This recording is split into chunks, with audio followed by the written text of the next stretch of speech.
I'm Commander Shepard, and the Unnamed Games podcast is my favorite podcast on the Citadel. Shepard out.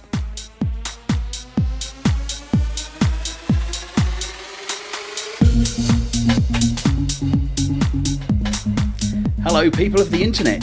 It is me, it is Craig. We are back for episode number 56 of the Unnamed Games podcast. So this week, I have with me a Mr. Ratster Tweets. How are you, sir? I'm here. Hello. He's back. Hello. Guess what? I've got to make just say this quickly. Guess Yeah. what else? I'm What? not last because Phil's here. Oh, yeah, that's it, look. I thought I'd get it in before he did this week because Yeah. the last few weeks I've been like, oh, I'm last as always. I'm last. So, I just thought I'd stick the knife in a bit and turn it, The thing is, right, I so nearly went to Phil because he's second next to me, but I can't do Phil first. He's last. And as you can hear, we're talking about him for the audio people. Mr. Phil, Mr. Speed Freak Phil. How are you, mate? I'm good. I mean, technically, I suppose last place is like the second most important place. You're either first or you're last, according to Vin Diesel. So I'm just last, it turns out. Doesn't matter whether you win or by an inch or a mile. Yeah. Winning's winning. I mean, the philosophy of Vin Diesel is deep, right? That is. We know we're getting into the real nitty gritty of the universe. When we start quoting Vin Diesel. Great stuff.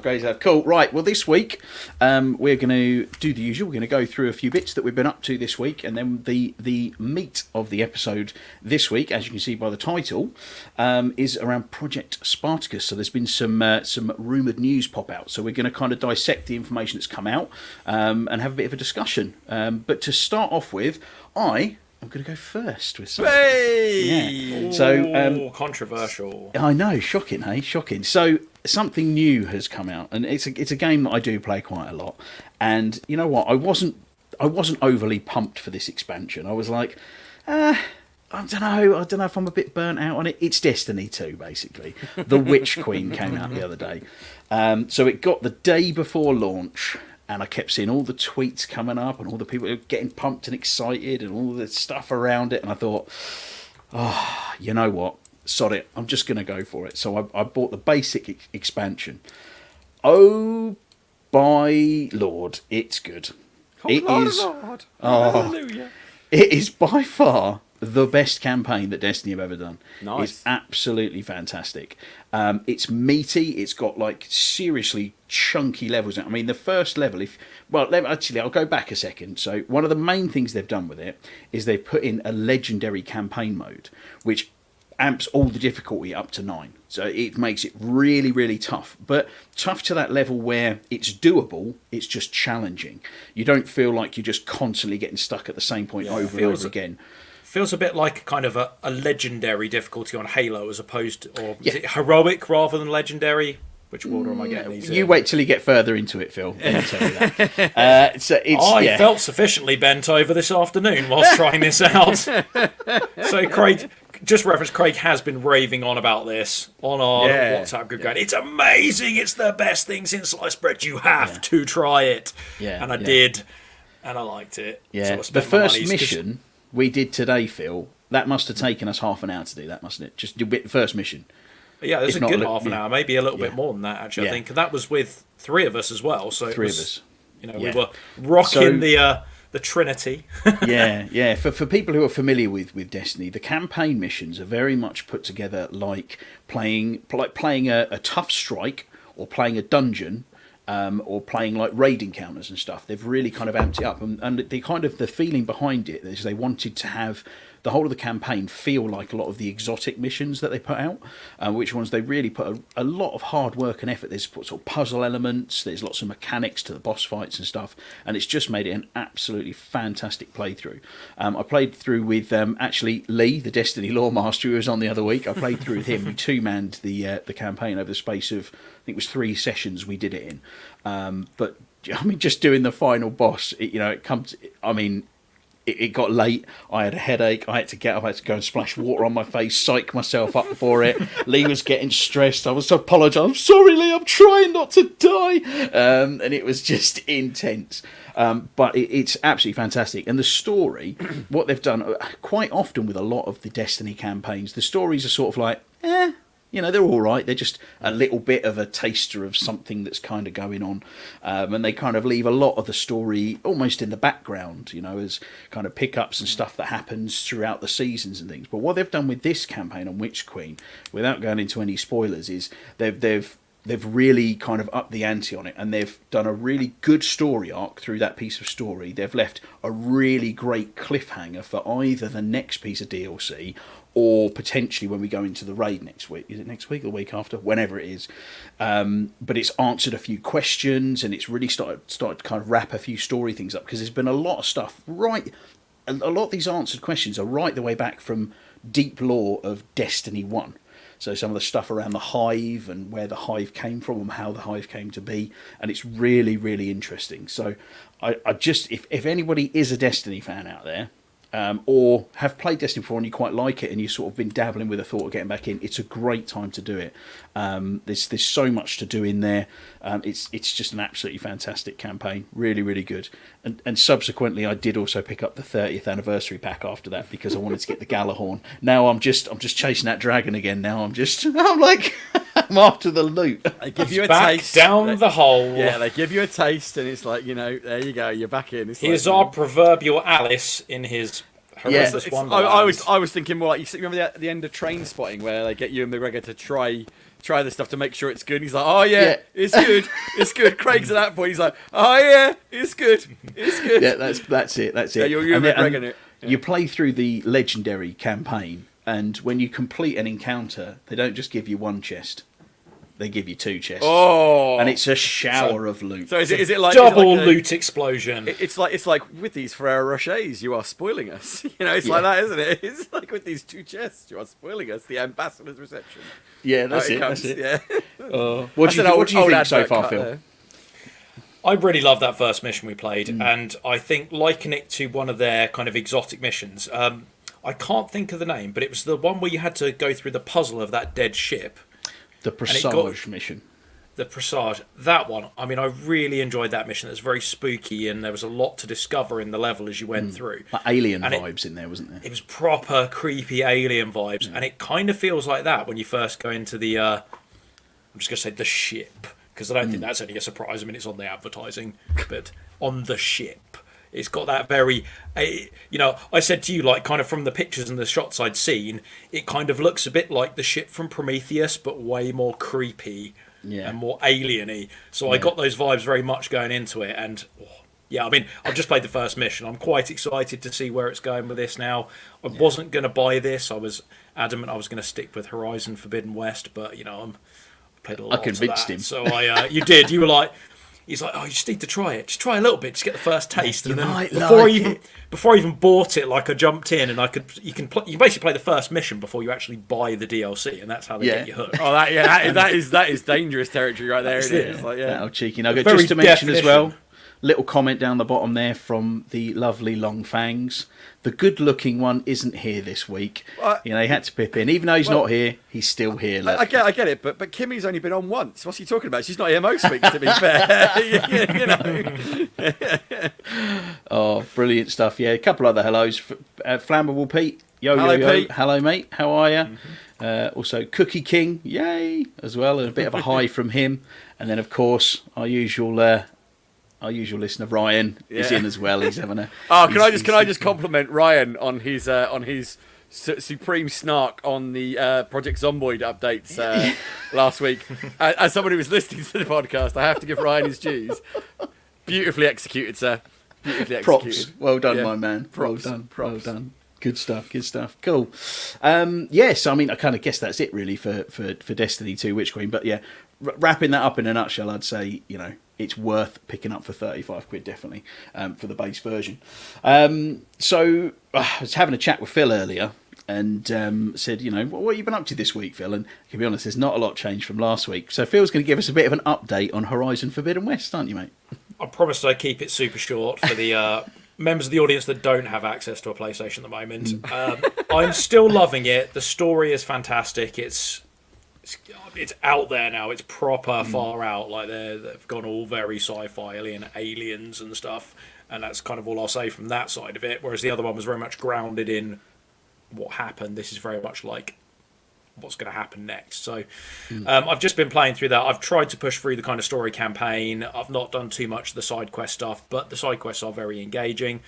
I have to be honest, like, now I've probably put a good 30 hours into this, and some of the kind of foibles I talked about, like the climbing and we sort of trip over things. Like, you'd be running along, and you will vault over, for example, an entire table, but then you'll get caught on what looks like a twig on the ground or perhaps a fallen log.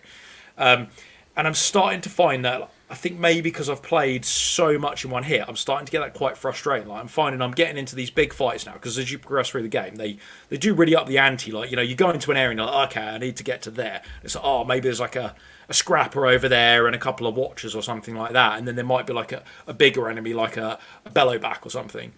And now it's like there's one of the big bellowbacks, and there's like ravagers with like assault cannons on the top of them, and then there's these new ones that are like basically monkeys that are really difficult to kill, and they throw like fireballs at you, and it's like really, a monkey flinging its poo. It is exactly it. What they've done is they get a brown paper bag, put it in it, set it on fire, and throw it at you. Is that what they do? That is exactly what they do. I hadn't put two and two together, but you're right. They're flinging flaming poo at you. And I'm telling you, they are difficult to kill, and the flaming poo does a lot of damage. Probably more so now, because I suspect, actually, the reason no matter what you do, you get hurt by it, it's emotional degradation, like being hit by flaming poo. That really takes a toll on you emotionally. Like, so the normal sound effect when she gets hit is a ah. When she gets about it, she goes ugh. Yeah. And then all of a sudden, play stops entirely while she walks over to the nearest stream and washes herself off. It's like, right, let's try again. So, as much they've really upped the difficulty in the ante on it, and whilst I am leveling up as I go, I'm starting to find these fights a lot tougher. They're a lot longer, and then these little foibles where like I get stuck on a rock, or like I'll try and dodge out of the way, and she'll dodge into like a log, but she won't roll over the log like you would walk over. She'll just sort of roll along it as though it's like a fixed edge or something. And I'm really hoping this is something like over time maybe they can patch it out. It's just refinements that need to be added. My real worry is, and I think this is kind of where I've sort of settling on this, is that they spent so much time crafting this big, elegant and expansive world, and the quests are great, particularly the side quests. They've done a lot of work to make those engaging. I feel like maybe they didn't spend much time refining kind of the movement, so they've almost ported the movement straight from Zero Dawn. The movement. But then what they've done is they've made the map much more dense and much more detailed, so there's more kind of sharp edges and rocks and trees and things that have fallen down. And that old movement mechanic is maybe kind of catching on. It's not a smooth synchronization. Like, they haven't brought the movement up to patch of what they've done with the world map. Yeah. And it is starting to detract from my experience now. Yeah, so, and this is one of the reasons why actually when Craig started, go on just a little bit with Destiny, I kind of thought, actually I am going to, because I think maybe I'm worried if I keep pushing at it while I'm still having these little foibles, I'm going to start to fall out of love with it a little bit. And my plan is to do some Destiny and go back. Yeah, I think we discussed earlier today, didn't we, Phil, that you've got these kind of little annoyances as you get further into the game, and the difficulty starts to ramp up, as in like the boss fights, just the mechanics are so much more.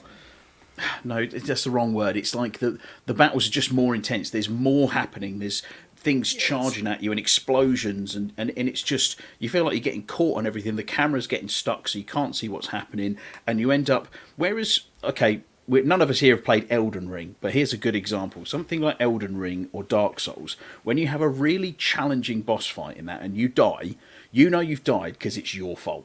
Mm-hmm. The game mechanics are crisp. Yeah, and you know that you've died because you just haven't dodged at the right time, or you just haven't hit at the right time. Whereas this, you feel like you're battling against the controls in these kind of real key fights that are almost kind of coined a little bit like a Dark Souls fight when you're fighting this big hulking monster. And it is, as I'm getting through the game, my interest is peaking more for the story, but the frustrations are elevating at the same rate, and it was starting to really bug me. So I'm glad I've kind of stepped away from it, but I will go back to it.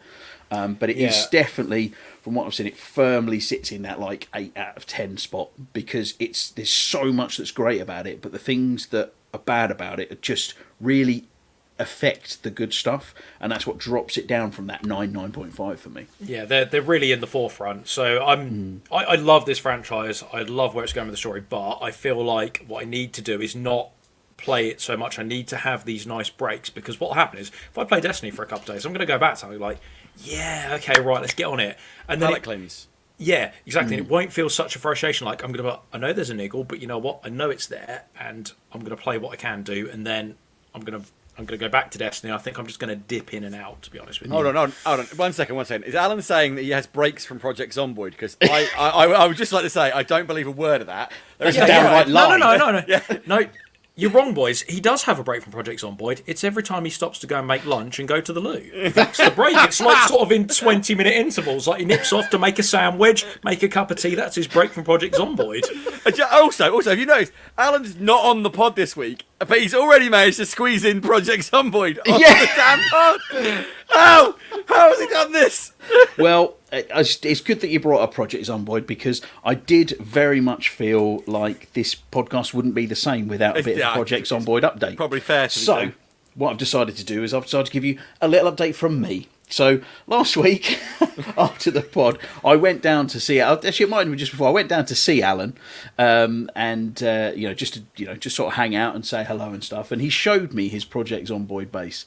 And... I've got to say, it is pretty damn impressive what he's put together. He's basically found an old derelict fire station, and he's built a whole wall around it. He's got about 15 cars all parked out there. He's got police cars and ambulances and 4x4s. Oops, sorry, bang the mic there. He's got like a little watchtower with a rope that he can climb up and down that the zombies can't climb through. And you go through there, he's got like food growing, he's got freezers, he's got barrels to catch rainwater, he's got barbecue so he can cook outside, he's got like a games room with a pool table, he's got like outfitting rooms, all his armour. I mean, you can... the guy gets stuck into it. As he says there, I am the master. Yeah. You know what it sounds like? You know when you scroll through Facebook and then it shows you like one of those like zombie phone games, like, look, it's amazing, you rescue this person, you make all these decisions, and then you like, level 1, you're running around in like your shorts and a t-shirt, and by level like 100, you look like a, Arnie from Commando with a rocket launcher on your shoulder. Yeah. That's exactly what it is. Like, all that footage that they use that is an utter lie and doesn't exist in the game whatsoever, and it's just a tap button thing, and you don't, get a little bit on there. Alan is that game. That's that game they steal it from and use it for the false advertising. Yeah. Well, he's literally, where this fire station is, there's an entire town around a fire station, and he has systematically gone through every building in the town and cleared all of the zombies out. So the entire town has no zombies left in it, apart from the odd horde that roam through. So he can like wander around his little town fair. He's also managed to find where there's a military base. So he's getting himself kitted out, and he's braving up to go and drive all the way to the military base to go and get himself some ammunition and stuff. Wow. But I think the reason he's done so well with his character is because his character is called Keanu Reeves. So that's got to help in a zombie apocalypse. He is the one. Yeah. He's got some extra skills from the Matrix in there. That's what it is. Yeah. So it's I mean, that game is insane. Just the level of detail on the crafting just absolutely baffles my brain. It's a game where Alan talks about it, and I think that sounds wicked. And I also realise that there's no way I've got the time and the patience that Alan has to play that game. He was telling me about cooking in that. So if you want to make a pie, you've got to get the ingredients for the pastry and a rolling pin, and you've got to roll out the pastry, and then you've got to put it all together and bake it in the oven. The level of detail is just... There's nothing else out there like that. Maybe you get another game where you just have to get some meat and some pastry, and then you just press a button in your inventory and it goes... and just makes it. You get eggs and flour for the pastry, and then you get the meat for the filling, and it's like, here you go, meat pie. What I'm thinking here is that Alan puts more effort into cooking a pie in Project Zomboid than I do for my dinner in the evening. I mean, sometimes there's a hot frying pan, and the meat goes in the hot frying pan, and then it goes between a wrap, or it goes in some bread, or occasionally I put some rice next to it. But Phil, I just go, just eat. That's dinner. Yeah. Right? It's just... You're so basically I'm cooking dinner, Alan's overcooking dinner, and you're gaming dinner. That's what you're saying. Yeah, there you go. Nice.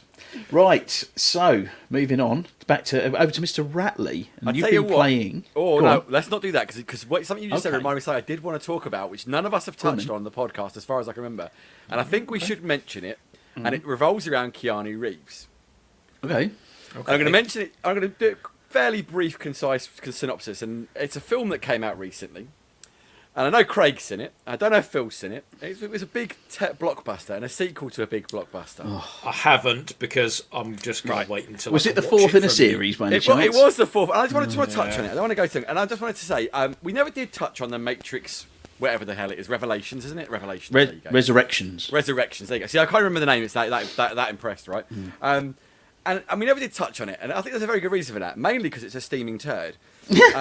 But I did want to touch on it and just sort of, say, obviously, very much part of pop culture and like the Matrix as such. Now, if there's one thing that can come out of the Matrix, Resurrections, there you go. Matrix steaming turd. Let's just go with that. Yeah? Matrix steaming We've turd. coined the phrase now. We can call it Matrix ST. Is someone somewhere in Hollywood deserves like such a bonus for cutting the greatest trailer I've ever seen from the biggest pile of turd I've ever seen.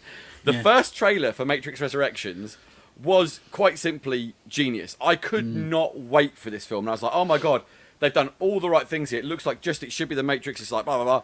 And then I watched the film. And it turns out that almost all of it comes from the first 30 minutes or 40 minutes. Yeah. Where the film is actually pretty good. And then at 40 minutes or so, something happens and the film just goes, nope. And just dives off a cliff so fast, like it loses all direction, doesn't know what it's doing. The pacing goes to crap. Like all the acting just seems to dry out of the rooms. Like no one in it seems to have got. Everyone forgets how to act or emote, and it's just dreadful. And then it introduced some concepts which could have been quite cool. But they're not because they're executed terribly. The effects look wonky. You know, the script is lame. And I just watched it going. What annoyed me more about that film was, like I say, and the first 30 minutes or so are still going to be a little Marmite. There will be people who don't like what they've done with the first 30 minutes because it's incredibly meta. Meta. I was very unimpressed. But I was like, I like where they're going with this. It's really kind of going back to that original Matrix, kind of making you think about it a bit. It was being quite smart about the story it was trying to tell. And then it just hits a wall. It completely derails. It doesn't know what it is after that point, whether it's a good sci-fi story. The start for me was just too hammy. That was my biggest problem. It was just, and I guess maybe that's what they were going for. I don't know. I lost respect for the film straight away. And I think I'd put a message out and said, I'm X amount through it or whatever. And you were like, and I said, I'd not impressed so far. And you said, oh dear, that's the best bit. I was like, great. And it did go seriously downhill from there. So, I mean, I could do spoilers, but I don't really. I'm kind of tempted to do spoilers because it's so bad you shouldn't watch it anyway. Right? No, don't do spoilers. It's not but I won't do spoilers because you should experience it if you want. That's a disservice to the one fan out there that listens to us that does end up liking it. Well, I mean, it's this thing, right? It's your mileage will vary. A friend of mine quite enjoyed it because he took it for what it was. It was just a bit of cheesy, like retro fun. My problem with it is they take a lot of the cool concepts of the Matrix and flush them, like about the half-hour mark. Like, just for example, they flush the agents away, which. It's a huge mistake in terms of like that world. What they replace the agents with is so. It's just kind of lazy, and it doesn't have any kind of real meat to the bones. It's uninteresting. Yeah, it's very uninteresting, and it makes a very uninteresting finale as well. Like that single like hunter like element of the agents, which was so present in the first film and the second film, completely devoid in this entirely, other than one character. Who is kind of an agent. It's weird to say, but that's what it. But the first 30 minutes, there's a point. So basically, it's very meta for the first 30 minutes. There's a point at like thing where you get reintroduced to an old character with a new face. We'll just say that. And there's a sequence that goes on for like 5 minutes, which I was like, okay, this is pretty cool. And then like the way that sequence ended, I was like, whoa, that was cool. They're really going to start playing with your mind here, like, and what is real and what's not. And then it goes, nope. and just throws that entire concept straight out of the window for literally the cheapest nostalgia grabs they could possibly muster. Yeah. That's the worst thing about this movie. We talked about Ghostbusters Afterlife. I said it when I saw Ghostbusters Afterlife. I said, I hate it when movies just throw nostalgia at you and expect you to love it because it's nostalgia. And you go, it's like when it goes, you've got this thing in it. You love this thing. Love this as well. The Matrix is so guilty of that in this fourth installment. It's unbelievable. To the point where they literally show you footage of the first film within the new film and literally tell you they're doing that. And don't get me wrong, that's part of the meta thing they're doing, but it literally just comes off as you're too lazy to bother writing it in any other way. You could have done something really cool with where you went with that, and instead you just threw it away to go cheap nostalgia grabs. So one of the things of that film as well, like, even if you don't like the story, because let's be honest, the second two films, they were a bit out there, and they weren't to everyone's cup of tea, but actually it had big action scenes in it. Do you know what I mean? So actually you could just go and watch something. Beautifully photographed and choreographed action sequences. And The Matrix Resurrections has the worst shooting of the worst shooting of any kind of action sequences. The bits where they're doing the kung fu, which is an absolute signature of The Matrix. Was beautiful in every single film they did it in. Like, I'll never forget, people may not like to, the sequence of fight at the beginning between the three agents and Neo was just tight. It was really well filmed. Everything felt like a weight, and like the movements were all planned. Instead, they have Keanu Reeves most of the time doing a stupid, super blocky move where he just pushes people away with the force or something. Yeah. Because they haven't bothered to train him again, which is fair enough. He's a busy man and he's older, and I get it. But it's just all of it. And when there is people doing kung fu, it's shot really badly. Like the super horrible quick cut edit nonsense. It looks like behind the scenes footage a lot of the time. It was just awful. There's a scene about an hour in where they go back into the Matrix, and there's a big fight between some things and a load of people, and it's painful to watch. It's genuinely, like, in terms of, it's difficult to watch. And I was like, how can these be the same people that made the first three films, which were so beautifully put together in terms of action? So bottom line is, Matrix Resurrections just heard. Yeah. Just because obviously it was, and I forget, it's Lana and Lily, isn't it? Wachowski? Is it Lana and Lily? Wachowski or whatever. Anyway, the Wachowski sisters, it's only one of them that came back, wasn't it? So it kind of makes me think that one sister was kind of engaged in all the nutty, crazy stuff, and the other sister was all about the action and filming those scenes right, and potentially that's why it feels so different. They got the other one back, the one that didn't do the action scenes. Yeah, but it's very true. Like, you talk about it seems like it feels like there's 50% of whatever made The Matrix great missing from this movie. Like, there's a great concept in there, but then like fleshing it out and pulling it through just feels like it got lost somewhere on the lines, And and it's a shame because, like I say, it was a film I was really hyped for after that first trailer, and it was just such a disappointment. But bottom line is, I wouldn't say don't watch it, but just go into it very prepared for it. If you thought the sequels were bad, the original two sequels, I got some bad news for you. They certainly don't get any better. Definitely not. And it was Lana and Lily. I was right. Yeah, it was. Just had to double check. But I can't say, like, I realised we hadn't talked about it, and I felt we should talk about it because it was a massive disappointment to me. I don't have a reference point other than the fact that we're going to refer to it as the Matrix ST moving forward. Yeah, the steaming turd. Is it as bad as the fourth Indiana Jones movie, where you can watch Harrison Ford physically in pain as he runs? It's worse. It's way worse, mate. It's way worse. So the problem with the Indiana I was going to use that as a yardstick. Well, the problem with the Indiana Jones movie is the story is kind of lame, and therefore you get and there's some crappy special effects in it, right? But it feels like an Indiana Jones movie, just a bad Indiana Jones movie. This just kind of it feels like a Matrix movie, sure enough, but it kind of is a confused movie as well. It doesn't really know where the story's going a lot of the time, or it doesn't feel like it does. And it takes too long to get to the points that are important in the story, and then when it gets there, the payoff is weak, and the CG is bad in it. And I mean, we're talking about The Matrix, right? The Matrix that revolutionised special effects when it came out, like bullet time. And gave us bullet time. There is a point in it where they bring in something they call bullet time, and I won't talk about what it is or whatever, but they do it, and the effect they use for it is one of the worst effects I've ever seen. Now, I don't know why they chose to go this way with it, but you come from literally one of the most groundbreaking innovative special effects shots ever for bullet time, and then when you name a thing after bullet time, you go, here it is, and it's lame.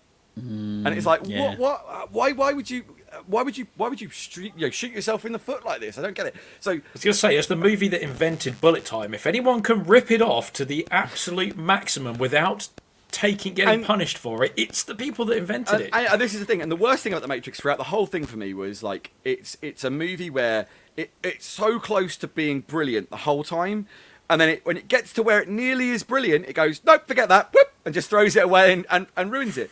Because at the end of the movie, there's sort of a subplot between Trinity and Neo, and And if that had been introduced earlier and played out throughout the whole movie, it could have been wicked. Could have been super interesting. Could have been so exciting to watch this whole thing go along. But no, we'll introduce you right at the end. Doesn't really matter. What the hell? There you go. And the end sequence, the end finale like chase thing, is just awful. Like the end chase in The Matrix, where Keanu's running from Smith and the other agents, is tense. You're like, is he going to make it to the phone? What's going to happen? And now obviously there's that moment in The Matrix, spoiler, where he opens the door to Smith just standing there, who just, bam, just blows him away. It is just one of those moments you're like, whoa! I'll never get to sit in the cinema like, what the hell just happened? He's not supposed to die. It was like, what? That movie was incredible. And this has none of that. It just feels like, the whole end sequence just feels kind of like, really? We're doing this? Yeah, I definitely, the trailer, I was the same when I watched the trailer for that, and I just I remember just sitting there going, that looks good, and thought, really this looks like it could be like a return to form on it, but sadly it wasn't. But talking about expanding universes, there is another expanding universe that I know that you guys are all very, very fond of, which I haven't really spent any time watching. Ratley, you've been playing a game based on Battlestar Galactica, haven't you? I have, yes. Well, this is what I was originally going to talk about, in fact. So, I love the Battlestar. We've talked about this. It's my favourite TV show ever. I'm rewatching it again at the minute because why the hell not? And as my friend James said, if you start watching Battlestar Galactica, you finish watching Battlestar Galactica. You can't just dip in and out of Battlestar Galactica. You're in it for the whole thing. If you start watching it, you're like, one more. I was literally, that was my other point was going to be. I also literally, as of yesterday, started rewatching Battlestar Galactica because I found an old birthday present of Craig's on my shelf that he bought me the entire series on Blu-ray, which is a fantastic gift, by the way. And so I actually sat down and yesterday I watched through both episodes of the miniseries, all 3 hours of them. Yeah. Loved it. Absolutely so good as well. That mini-series was so banging. Anyway, I'm not going to get into the series because that will just be me on a tangent for 2 hours. Yeah, you might as well just end the pod with just me going, Battlestar, right? Let me tell you how great Battlestar is. So say we all, indeed. So say we all. And and I started playing. Well, I restarted playing, so I should say, Battlestar Galactica Deadlock, which is based in the Ron Moore universe, not the original 1978 universe. And it's a RTS space combat game. I originally played it on the Xbox. It came out on the Xbox One, PC, and PlayStation 4 about 3 or 4 years ago, I think. Not 100% sure. But I bought it on the Xbox, and I really enjoyed it, but it's quite an in-depth game as an RTS. And unlike, say, Halo Wars, which was built as an RTS for consoles, the controls get a little bit over-fiddly at points in Deadlock on the console. I'm not saying it plays badly, because it doesn't. It plays well. But I just kind of got to a point where I was wanting to... Because when I play a game like that, I really want to make sure I nail everything down tight, and I don't want any stupid mistakes to cost me. So I get really frustrated with it. But so I was like, right, I think... And I was like, I wonder if I can get it on my PC the other day. I wonder how much it's going for. Because I saw a video on something. I was like, And I was like, oh, it's 50 quid on Steam. Oh, well, 30 quid for the main game and the expansion. I got, right, CD keys, that thing. And I managed to pick up a copy of Battlestar Galactica Deadlock for £1.50. And I pat myself on the back of that. I did break my 17 pence rule. I've got to be honest. I did buy a game that was more than 17. Only for Battlestar. Will he break his 17 pence rule? Exactly. It was Battlestar Galactica. So I was like, you know what? It's worth that. I can like spend more. And I have to say, if you're into RTSs and you're into space combat, and the Battlestar universe in general, it's a great expansion of the lore of Battlestar universe. It's set around the time of the first Cylon War, so you've got some different Battlestars to see, some different ships. But it's a really cool game, and one of the things I love about it, I like RTSs, unit management, that kind of stuff is quite fun. Well, for me anyway, which is weird because I'm not really into that organisation stuff normally, but I do like an RTS. What I really like is the fact that when you finish a big space battle and you've had your Battlestars shooting at Cylon base stars and you've had the Raiders versus the Vipers and they've all been doing their thing, you can watch a replay of the whole battle. But the best thing about it is you don't just have to watch it from fixed view. You can literally go to every squadron, every Battlestar, every engagement, and you can literally watch every bit of the battle play out. So if the Vipers and the Raiders are engaged in a dogfight, you can watch them dogfight it out as the battle plays along to see who the winner is. And it's really cool to watch that kind of stuff happen from the gun cams of the Vipers and stuff. And and I absolutely love it in terms of that. It's a really nice way to sort of get a refresh and think, what could I have done better? It was cool. So a lot of people pull cinematics out of that and put them on YouTube. So if you're not sure if it's a game for you, there's a lot of stuff on YouTube about it.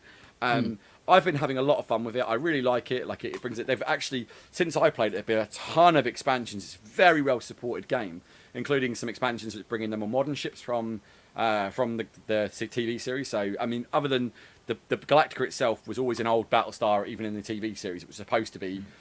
No big spoiler here, but at the beginning of as Phil will tell you, at the beginning of the series, Galactica is about to be decommissioned because it's such an old Battlestar. They're going to put it out of commission, because it's just not needed anymore, essentially, or it's too old.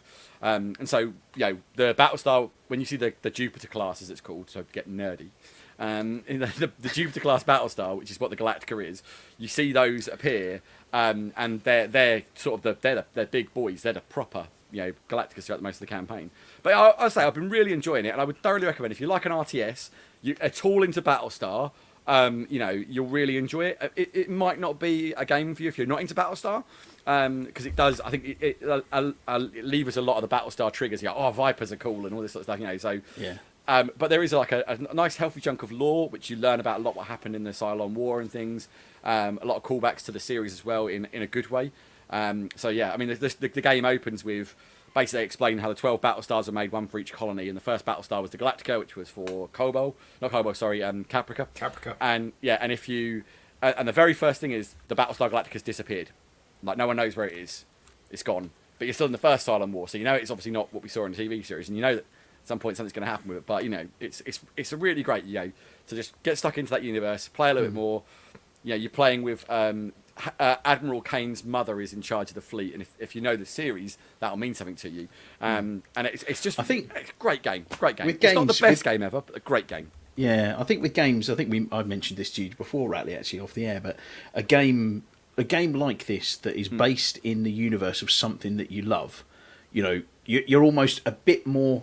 I'm not saying it's a bad game. I've never played it, but you can almost be more forgiving, and a good game becomes a great game because you love the lore and everything behind it. 100%. I remember talking about the Matrix before. I loved the game Enter the Matrix. Love that game. Love that game, but I loved it. Bad. Yeah, totally agree with you. I remember it coming out and playing it, and the combat was really weird. And you tried to do the bullet time moves, and it was like, and it was like the animation was terrible, but I loved it because it was just the odd time you could pull off jumping off a wall and kicking a guy in the head. It was totally worth it. And I remember being so excited because it was telling other parts of the story that weren't in the two sequels. It's like a bit of FMV would come, and you're like, and it was like, and then you look back and go, didn't need that information. It was kind of rubbish, but. It was. I had a blast of it, and and there was a Matrix Online MMO, wasn't there? Like a whole Matrix Online. Yeah, the Matrix Online, and they actually killed Morpheus off in that MMO. So and it was canon. Like whatever happened in the game was canon. Really? They killed Morpheus in it. Yeah, I just couldn't believe it. I was like, when I was reading the log, I was like. That was how they offed Morpheus. Was they killed him in an MMO online, which is very meta for the Matrix. Like that. Yeah, very meta for the Matrix. I'd forgotten about the MMO until I saw this thing, and I was like, oh yeah, there was an MMO for the Matrix that came out and no one cared about. Which is crazy, really, when you think. Guessing it was bad. The film is basically it's like the most advanced MMO ever.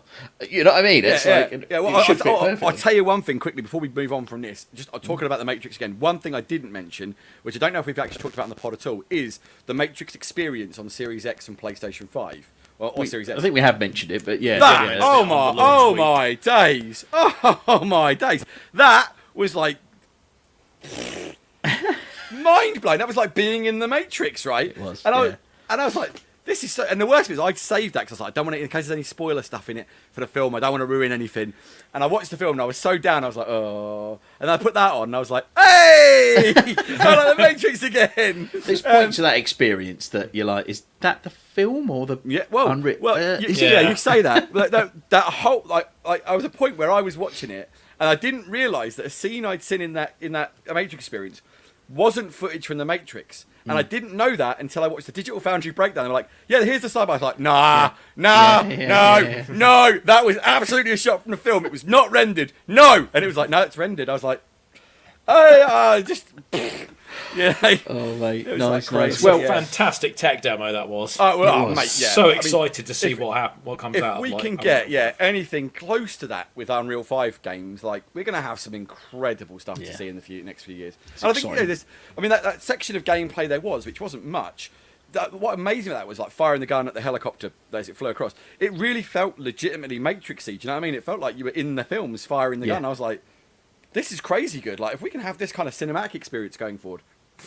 Wow. So there was good Matrix this last year. Just wasn't. Or this year. Wasn't just the movie. film. Yeah, that's it. Nice. Well, what I'd done is, just to kind of move on slightly, is I'd scheduled in a little bit of time for Chris to have some rants, and I hadn't expected for the impromptu Matrix rant, so that was outside of the segment. But now we're moving to the Ratley rants segment. So you've got it's Ratley's little catch up. He's had a couple of weeks off. And there's been a couple of things, both that Phil have watched, one that Alan's watched, and you just wanted to touch on it, didn't you, Rat? So it was just a little thing. I wanted to just like get out of here because I've been listening to the pod and I'm loving the praise for it. I have to say from everyone, and I have to echo the thoughts that were said to you last week, which is if you are into sci-fi and you like a well-made movie, you absolutely categorically need to see this film. And I will echo June, Phil's. yeah. Yeah, it's June. Yeah, I was going to lead to that. Sorry. Thanks, Craig. I'm just Sorry, I jumped the gun. Too keen, mate. Too keen. He had to get the more ranting first before telling us what it was actually complaining about. Yeah. Oh, no, I'm not going to complain this per se. I just want to put my 2 cents in as well. I will echo what Phil said. Get it on your home cinema. Get it cranked up. The sound design and the score in this movie they're just unbelievable. Like, I mean, Zimmer's been yet again nominated for an Oscar for it. If it doesn't win the Oscar, I'll be stunned. It's one of the greatest scores I've ever heard for anything. I'll admit I'm a Hans Zimmer fanboy, but oh my days, the music to that movie is just, it's mind-numbingly good. I remember before the movie came out, they released a couple of tracks, and I'm an old school Dune fan now. Full disclosure, I read Dune when I was in school. Because one of my teachers was super into Dune and was like, yeah, I love this. One of his favourite. He was a real nerd of a teacher. You know, you get those teachers that sort of get you into stuff. And like Mr. Amos, his name was. Did you go to Howard? Craig, I can't remember where you went to school. I did, but that's if you remember Mr. Amos, he was a nice guy, but a lovely guy. But he was super nerdy. He got me into computer games and stuff as well. He was a really nice bloke. But he was really into Dune and Lord of the Rings. He used to do Lord of the Rings as one of his classes, which was well cool. And then he just would talk about Dune with us other the nerdy kids, just sort of saying it's one of his favourite universes. So I read Dune quite early on. Now I'm not going to say that I totally got Dune at sort of 10, 11, 12 years old, and it was hard work to read it. It's a very, very, very big book. But I remember reading it, and the bits that I did like really stuck with me. And then I watched the movie, the 19 whatever it is movie, the Carl McLachlan one, which is kind of a very bad representation of Dune in a lot of ways. And I was like, oh, this is quite painful. There's a lot missing and things like that. And there is an extended version of it, which is much better. But it's one of these sort of strange things where Dune had never really been given justice. And I remember, like, the 1980s movie had music by a rock band. I can't remember who it was now off the top of my head, but I was like, they really did the music to this? It might have been Toto or someone like that, right? It's like... Yeah. Is they... Rains down in Africa. Yeah, is that them? Yeah. I'm not sure it is Toto, but it's definitely they're more a band like them, you know. I'm not much of a music. I'm not very good with old school music. And I was like, I can't believe they actually did music. Anyway, moving on. And then back to my point is when the soundtrack sample dropped for the Dune movie, I listened to the tracks and I was just like, I remember messaging my friend Paul, who I know is super into Dune as well, and I went, dude, you've got to listen to this. And my friend Chris, actually, she's also really into Dune. And I said these things saying, you've got to listen to this. It just, and it's after the trailer dropped on, it's just, the music just, it sounds like it always should have sounded like. This is how Dune should sound like. This is the music to Dune. There's no other way I can put it in my mind. And they all listened to it. They're like, yeah, it just sounds like Arrakis should sound. And it was, I've got goosebumps to talk about it. So the soundtrack, if it doesn't win the Oscar, I'll be amazed. But weirder things have happened, right? And then I watched the movie, and I went into that movie and sat down in the cinema, and it was one of the first I braved for the pandemic, actually. It was before, I did Ghostbusters after it, but the first movie I went to see after the pandemic was Dune. And it was probably the movie that had the potential to disappoint me more than Ghostbusters. But I was like, please be good, please. I mean, you went in with like super high expectations. I went in that thing where I was so pumped for it. Like no matter what I did, I couldn't keep myself grounded. But I was also like fully prepared for it to be an absolute turd, like fully prepared for it, right? And I remember I sat there and the lights went down and the certificate came up, and I remember I said sort of slightly under my breath. I had my mate Sean sitting to my other side, and then some other dude was sitting next to me who I never knew. I didn't know who he was. He was just some bloke at the cinema. You know how it happens. And I'm sat there and I just remember I went, please don't be. And I just said it as a thing that, and this guy next to me laughed, and I remember sitting there thinking, I just remember watching it, and like every second of that movie, I was like, this is everything I ever wanted Dune to be. It's just a phenomenal film. And there are things that are missing from the book. There are quite a few important things that are missing, but they don't affect the film per se. And I would say to you, if you're not going to read Dune, then reading Dune is hard. It's a dense book. There's a lot in Dune. It's a very big book, which is why, and this is the clarification I wanted to make on what's been said, this is Dune Part 1. There will be Dune Part 2. This is literally the first half of the first book of the Dune series. The second movie will be the second half of the first book. So it's almost exactly halfway through the book where this leaves off, at a really key moment. As Phil said, it's a nice sort of cliffhanger. Like there's, leaves you knowing there's more to come. And it's like, it's a good moment to leave it as well. It's a very important moment in the whole Dune story. See, if you go back to the 1980s movie, they actually missed the sequence that happens right at the end of this movie. They kind of condense it to this like brief, like that happened, and it's like, that's not what happens in the book at all. And it's kind of a really important part of Paul's character development. And why would you, of all the things you decide to take out of that, but then you watch what follows that, and it's literally, they remove the second half of the book to about 20 minutes, if that, and most of it is done through like voiceover and like sort of moving images on the screen, so they can keep the budget down and squeeze it into like 2 and a bit hours. And it's just like the most exciting bit of the whole book, the story of Dune, is the battle for Arrakis, which is the second half of the book. And they just went, nope. just pull it out of the film. That's too expensive. I can't be doing that. It was essentially like, that's we've blown all the budget on the first hour and 20 minutes. We got 20 minutes left, boys. Yeah, exactly. And it was like, probably, that's too difficult to film. We can't really get the scalars across. Like, we'll just do the last battle. Everything else, forget about it. We'll just do the last battle. Forget about the rest of it. And everybody's eating ham sandwiches for lunch. There's no more takeout because we need to save money. It's exactly, and so I got to say, I watched Dune Part 1, and I'm really hoping I don't mess it up with Dune Part 2. But Dune Part 1 was every single bit, everything I wanted from Dune. It was great. It was fantastic. It was wonderful. It was one of the best cinematic experiences I've possibly ever had. Like I saw it in the cinema, like I say. And, it'd be interesting to know. In terms of the second part, I don't know if it's been announced. I know that they've said they're doing a second part, haven't they? It's been sort of greenlit. Yeah. But it's interesting to know like who it's directing, who's directing it, who's doing the screenplay. So, is it the same screen? Everyone's back doing the same thing. Brilliant. That's good then. So continuity, because sometimes you get a second part, it's maybe a different director or a different screenwriter, and you get a different aesthetic from it. You can feel it 100%. Yeah. So it was originally supposed to shoot back to back. Or essentially back to back, and then COVID happened. Lord of the Rings, and it kind of didn't happen. So there was going to be a short break, but there was going to be like almost sequential filming of them. And then the COVID happened, and then Warner Brothers went, "Whoop, maybe we won't do a second one." And everyone was like, "Come again?" Because it had been well publicised. Denis Villeneuve had said it's going to be the first half of book 1, and so everyone was now like, when I went into Dune to see it, I was like, "So we may get one half of this book done to film and never get the second half," and I was just like. And I remember seeing it, and like it finished. I was just like, "Please, God, don't leave it here. They can't leave it here." Yeah. And then, like, I think about a day later, we got the confirmation. I was like, "Oh, thank God." If they don't make movie 2, then I would like to rephrase my comment about they've left it at a great moment of a cliffhanger to they've left it at the worst possible moment. Yeah. And why would you do that to me? Yeah.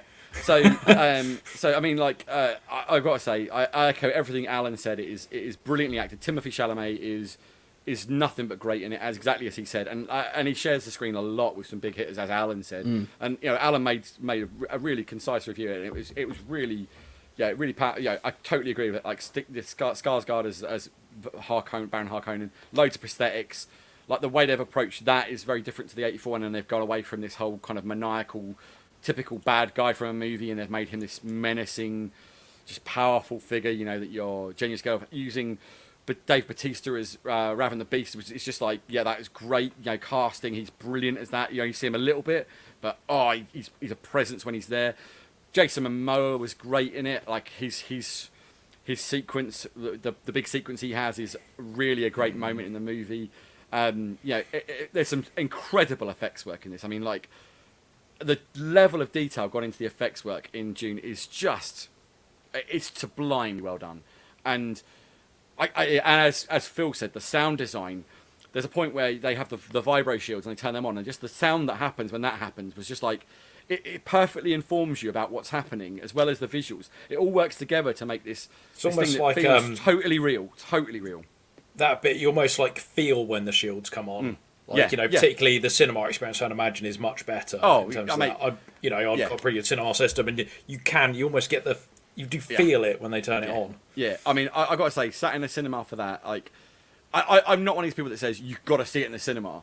And Dune was over far too quickly in the cinema, but Dune was a movie which, if they ever show it again in the cinema, like if they do when Part 2 comes out, if there's like a double header, so you get to see both of them, absolutely do the pair of them. It was one of the greatest cinematic experiences I've ever had. I can hand on heart say that. A great movie, and Craig, if you haven't seen it, mate, if you don't enjoy it, then as Phil said, it's great sci-fi, really good sci-fi. And the best bit about this is we've only had some of it. There's even more really deep, good lore to come. And I just can't wait for that to be fully fleshed out and we see it all. I'm so excited for part 2. I'm sure I'll like it. I'm absolutely sure. I'm just waiting for the right opportunity because I know my mum wants to see it. Yeah. And if again, she's into I think Dune, because you said that last week, if she likes her Dune, her dad gave her the books again, similar sort of thing, and she never got round to reading them. And I guess maybe it's just one of those type of things, like it says, heavy read or whatever. She's always been interested. So yeah, I've tried to reread it on numerous occasions, and I've always sort of stumbled with it because it is so. I had youthful enthusiasm on my side when I read it as a kid. Now I'm like, oh, this thing's hard work, right? It's like, but I know it's great. But I'm just like, oh my god, there's so much poor old going eyes. on. I'll just quickly touch on one thing. Like, there's a sequence right early in the movie with the Bene Gesserits, and this will make more sense to you when you've seen it. And I won't spoil anything with Paul and the Bene Gesserit mother, and like that sequence is done in the 1984 movie. If you've ever seen it, and it's like the Gom Jabbar and there's words at the minute. They'll make sense when you've seen the movie, all right, Craig? So no spoilers. That whole sequence in this film, it was so unbelievably believable compared to the 1984 version, I think it is. Honestly, man, like if it felt like a really visceral moment in the movie, didn't it? Like a really almost a sobering moment. Yeah, and again, that sound design, that visual design, everything like informs you, and it's like, oh, this is uncomfortable. Just watching it is uncomfortable. And like you watch the 1984 movie, you're like, oh dear, this is a bit like. It's like a TV movie version, but there's so many problems with the 1984, whatever it was movie, I can't remember. But yeah, but I can't recommend it enough. Dune is everything the Matrix wasn't. Dune is everything it claimed to be and professed to be and could have been. Is that seen as uncomfortable as Another Life? Segue. so the other thing I wanted to catch up on, was Phil touched this up. I think it was 2 or 3 weeks ago. He was talking about Another Life on Netflix, Katie Sackhoff vehicle, and Craig said, as me and Craig have talked about this, that he tried to watch it and it was abysmal and he hated it and everything like that. Now, I am going to come in here and say I thoroughly agree with Craig. The first season is horribly painful to watch. And I don't know how I made it through. I think I made it through because I was bored out of my brain and there was literally nothing else to do. And it was on kind of as background noise while I was painting. However, as I said to you, and you did say it on the podcast, the last 3 episodes take a real turn and it suddenly gets quite good. And I was like, ooh, this is all right. Because we stopped just suddenly gets very interesting sci-fi at that point, doesn't it? You start learning a lot about what's going on. Stupid, dumb sci-fi, which it is early on, where like the people exploring a planet just go, "Oh, there's oxygen. If you just take our helmets off, no worries." It's like, aren't you supposed to be the best of the best of the best? The geniuses who've got to Lazy stay sci-fi. It was like, what? And that leads to a really cool effects sequence, which is just a rip-off of Alien, kind of. Like there's a sequence which I swear to God is almost shot for shot the dinner table scene of Alien, but played out with a different punchline, and it's just like, you just copied Alien. That's all you did here was copy Alien, and thought you were clever. You didn't even try and disguise it. You just made that sequence, and what? I was like, it's awful. But anyway, the last 3 gross episodes, me out, an absolute treat though. That was it's brilliant effect, and gross. the concept is equally as gross as the Alien concept, possibly worse. I just watched it and I was like.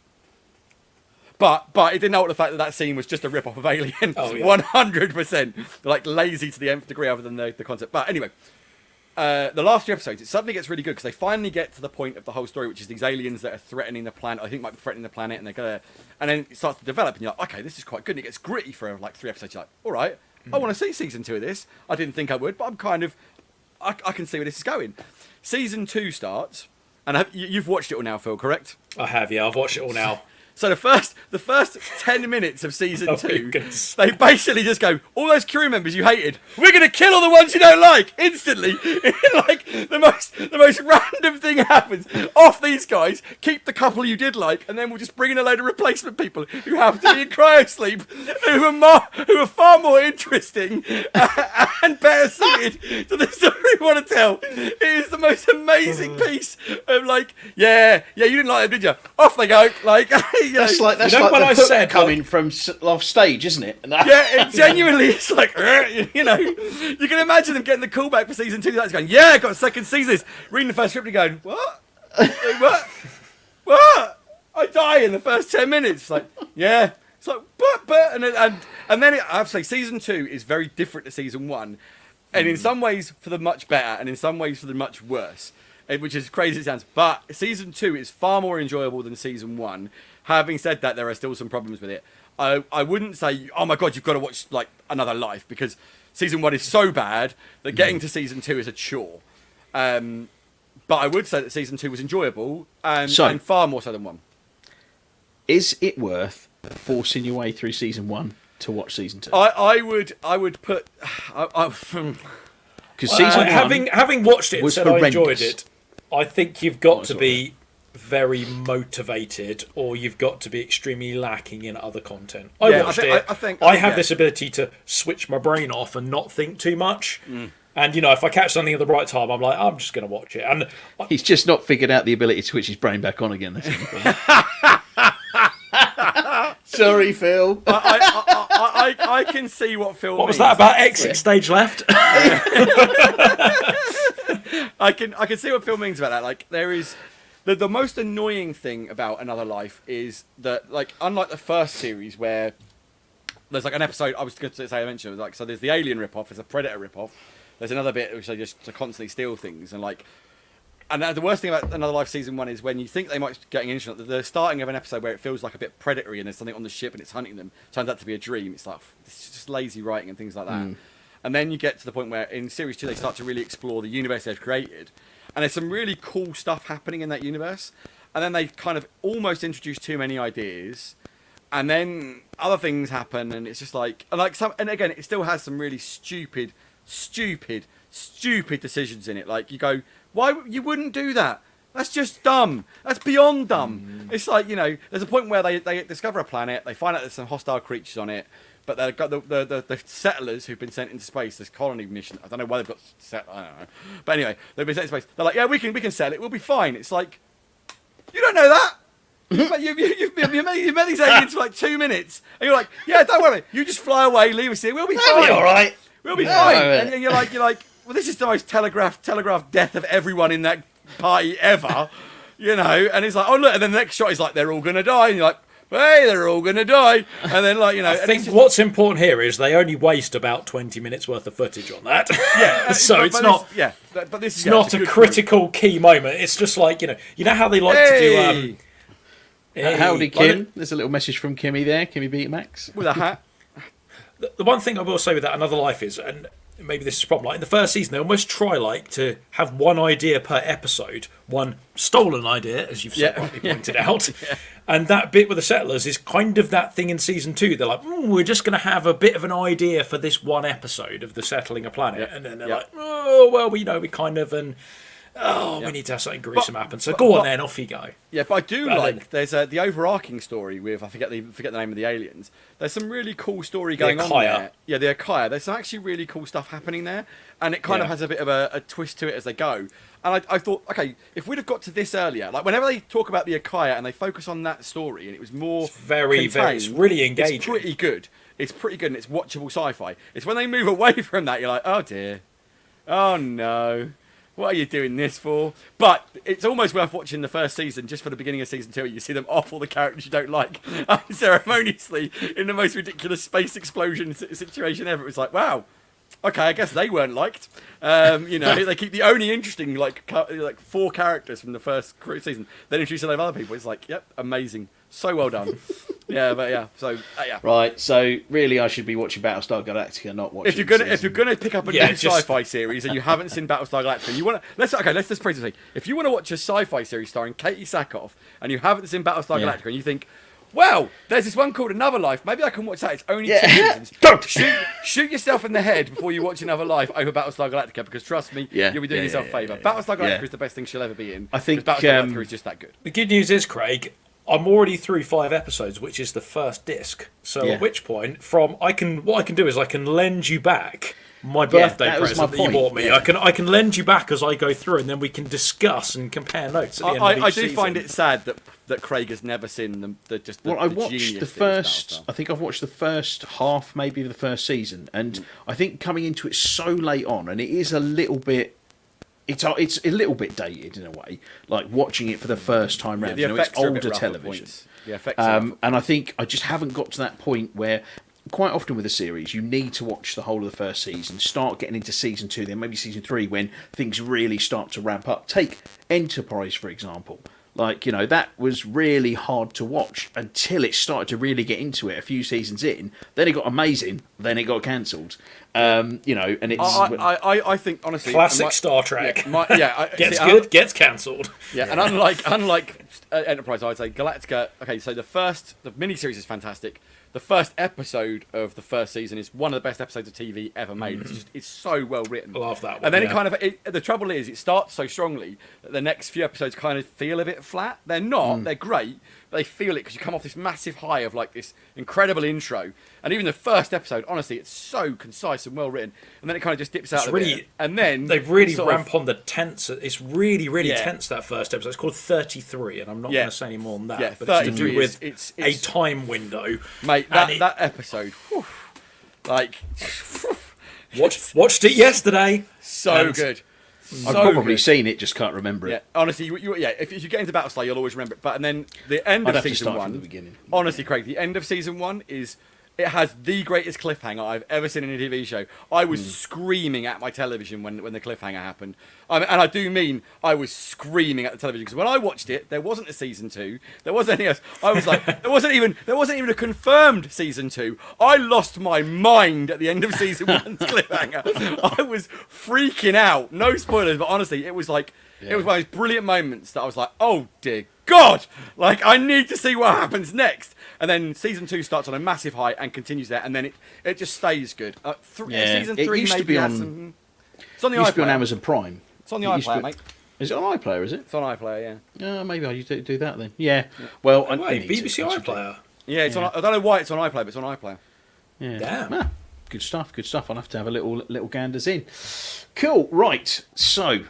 Now we've been through our little talking bits for the for the week that we've had, and Chris's little rants. He's managed to get that all out. That was 2 weeks worth. He managed to just force out over the space of 20 minutes. You feel better? Yeah, I think my blood pressure's up, but okay. Right. So onto the main point of the episode. So. News coming from GamesBeat, or Jeff Grubb specifically from GamesBeat, about Project Spartacus, which is Sony PlayStation's answer to Game Pass. Now, none of this is official. This is all kind of leaked rumour, whatever it might be. But I mean, he's one of those industry insiders that tend to get things pretty good right. track record, isn't it? Yeah, he has. Yeah, so I think if he's talking about it, it's worth mentioning. It's not, Bob Smith 71 from Ohio on Twitter. Yeah, yeah, exactly. So I just wanted to read a couple of quotes out here, and then we're going to maybe talk a little bit about some of the pricing and some of the information around it, and just kind of get everyone's thoughts on it, really. So Jeff says that Sony's looking to expand PlayStation Plus by introducing new features and by integrating elements from PlayStation Now. GamesBeat can provide some more info on what this offering looks like. Spartacus is an evolution of PlayStation Plus with 3 tiers. It currently calls those tiers Essential, Extra and Premium.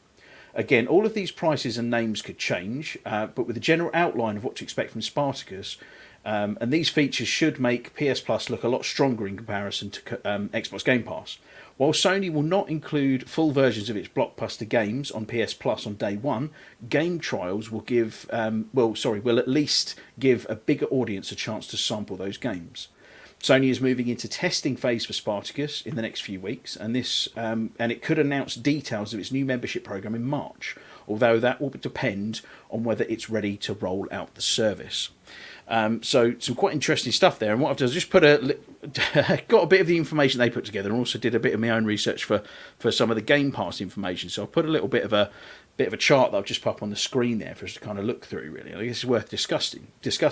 So what we've got at the top there is we've got the current PlayStation Plus, how it is now, and this is all in dollars because that's the prices how they've come across for the potential new content. How the info was leaked, isn't it? Yeah, so you've got the current PlayStation Plus, $9.99. With that, you get your monthly games. Very much like Xbox Live Gold, $9.99 with monthly games. What they're proposing is they're going to change that to call it PS Plus Essentials. $10. So let's say same price. I mean, $9.99 or $10. It's really neither here nor there, is it? So it's PS Plus Essentials for monthly games. PS Plus Extra, which would also give you access to a game catalogue. How big that will be, how small, we just don't know at the moment. But the idea is it's going to be, again, a competitor to Game Pass at $13. And then the PS Plus Premium, which also then adds in your streaming, which will be, I guess, will be your PlayStation Now. Classic games. So again, we're going to assume sort of your PlayStation 1, 2, 3 eras. And also the game trials that they talked about, or that Jeff talked about, which is, allowing you to have some kind of trial of your, Last of Us Part 3 and Uncharted 5 or whatever when they come out. And that's at $16. So I guess kind of it's really just sort of to compare across the different ones, really. I mean, I guess PS Plus Essentials at $10, I mean, that is kind of, we're saying, the equivalent to existing Game Pass. But I guess with the PS Plus Essentials, the equivalent to Xbox Gold. So your PS Plus Essentials is just your monthly games, and it's going to be the same price. Then you go to your PS Plus Extra at $13, so $3 more. But what they're saying there is you get Xbox Gold and you get their Game Pass equivalent, so for $3 more. Then you've got Game Pass PC, which I don't think they really have, by the looks of it, a competition for. And then Game Pass Ultimate is obviously going to go up against the PS Plus Premium, where $16 versus $14.99. And by all accounts, it seems you're not going to get the game trials type stuff on Game Pass Ultimate, although EA Play does have some of their games on trials. But you get the games on day one first party, you get EA Play included, you also get a perk system where you can earn money back, and you get the PC games included. So I guess it's a case of kind of bring that back down again. I guess I want to go to yourself first, Phil, actually, because you're the one who kind of brought it to our attention. You're the one who spotted it first. What's your thoughts? Is this something, if this is the way it goes, do you think this is something that's going to be a proper competitor to Game Pass? The best deal in gaming, as it's sort of commonly known as. It's not going to be the best deal in gaming. I mean, just from looking at the chart, you can see that if you look at Game Pass Ultimate, it's, $1 cheaper, and you've got all of the PC stuff on there. For me, the biggest differentiator, I think, between the two, well, the two biggest, is going to be EA Play, because if you want to buy EA Play separately, that is £20 a year, which I think is $24, I want to say. Yeah. Something around that, anyway, it converts across. And, that is a fairly significant catalogue. I think EA Play has something like 30 to 40 games on it. So that is a big kind of premium hook right there for that EA Play that you suddenly need to add on to your cost of even the PS Plus Premium. But the big one really has got to be your day one first party games. Yeah. And I think that does, however, track with exactly what Jim Ryan, PlayStation CEO, has said, or at least the CEO of the kind of entertainment core, has said in the past. He's always said when, they've previously they've asked PlayStation about what their competitor's going to be to Game Pass, what's their counter punch, so to say. He's always said it's not going to be our day one first party games, because, they are the thing that gets people to buy PlayStations. They are the thing that, let's be honest, is the thing that makes the money at the end of the day. So I can see what they've done. It feels like it's a step in the right direction, because I think as a PlayStation owner at the moment, and I have both, you're a bit hard done by, because there isn't a direct competitor. And, as somebody who owns both, I feel a bit aggrieved every time I have to buy a PlayStation game. Ridiculous as that sounds. Like, I wanted to play Horizon Forbidden West, and I'm like, oh god, I've got to buy it. And it was And being me, I bought the digital deluxe edition, so it was like $79.99, so $69. I bought it on PS4. Didn't fall for the $10 bus or the £10 extra plus. Yeah. And I'm like, that's £80, and ridiculous as it sounds like, because of Game Pass, I just don't end up making those purchases on Xbox, or at least it's a very rare time that I make that purchase. You know, it might be the odd Ubisoft game that I make that purchase. I mean, let's be honest, with what they're releasing lately, that's not going to be a problem. I don't think I'm going to be buying anything from Ubisoft for any time soon. But it almost feels like ridiculous. It sounds like I don't have to make those purchases with Xbox. The chances are, when it's on the Xbox, it's probably going to be in Game Pass in some way, shape, or form. And I also tend to find a lot of these kind of third-party games that I'm thinking, I do fancy playing that, but not right now, somehow end up kind of making their way onto Game Pass. A really good example of that is Scarlet Nexus. Now, when that launched, Namco Bandai, I'm a bit of an anime fan. I was like, that looks brilliant. That looks like the kind of game I want to play. I played the demo, loved it. Came out and I was like, not paying 60 quid for that. That's I don't want to like it that much. I had to wait, 4 months maybe, and it came out on Game Pass in their anime month, and I was like, sweet. Now I'm on it. I mean, I'm not, because Horizon Forbidden West I bought, so I haven't started playing it, but it came on to Game Pass. Yeah. Whereas with PlayStation, it doesn't feel like there's that alternative. Like, I can see there'll be that classic list. I mean, it kind of looks like they're just going to gut PS Now, and, maybe PS Now won't be a thing going forward. Maybe it will just be that PS Now kind of disappears entirely, and it just becomes... PS Now becomes the PlayStation Plus Extra, and like you said, the kind of PlayStation Plus at the moment just becomes the Essential. They've effectively they removed both of those alternate services and just put them under one branding. It's kind of what it feels like. I mean, I think you can. I think the chances are, when this PlayStation Plus Premium or whatever the whole kind of service as a bundle is going to be called, I think you're probably going to see a lot of the same games across both platforms. Because if there is a publisher out there, releasing their game, take it like a Rainbow Six Extraction. There's a good example, a very recent one that went on. It was a bit of a surprise, brand new game, day one into Game Pass. The reason they will have done that, that's not a surprise. The reason they will have done that is because nobody wanted. I don't think nobody wanted that game. Clearly, their pre-orders were going to be pretty poor, and they're like, right, we need to recoup some of this cost. So they've gone, right, Xbox, talk to us about your Game Pass model and how we can make money up on this. If PlayStation can have something very similar, they're going to go, okay, we'll stick it over there as well. So I think you'll start to see a lot of that is going to be absolutely ideal. There will be. 100%. So what you're saying is there will be parity between the services, effectively. Yeah. You're going to see something very similar. And I think that's something that PlayStation owners, dare I say, deserve. As like a better phrase, this is a competitive market at the end of the day. Xbox and PlayStation are directly competing for market share, and PlayStation don't have that. And as a PlayStation owner, you are, you're losing out. You're missing a service. And I think it's something that Sony owe it to their dedicated fan base to bring something that is competitive. Yeah, I think you'll start seeing. When this happens, you'll start seeing a lot more of this exclusivity thing coming. It won't be that it's exclusive to a platform. It'll be exclusive to their included subscription service. Console exclusivity will be more important than exactly. titles. Exactly. It's just, I think PlayStation, Xbox and Microsoft have always been very ahead of the curve with things. Again, I've said this before on podcasts, I won't go into detail with it, but, we've had that. Sometimes it's worked, sometimes we've been too far ahead with the always online DRM stuff. They were way ahead of the curve, because it's what we do now, and what PC fans have done for a long time. But, they've kind of trailblazed this and set this fantastic deal up, and I'd imagine, again, we don't know the details, we don't know the numbers, I'd imagine it's hurt Sony's pocket.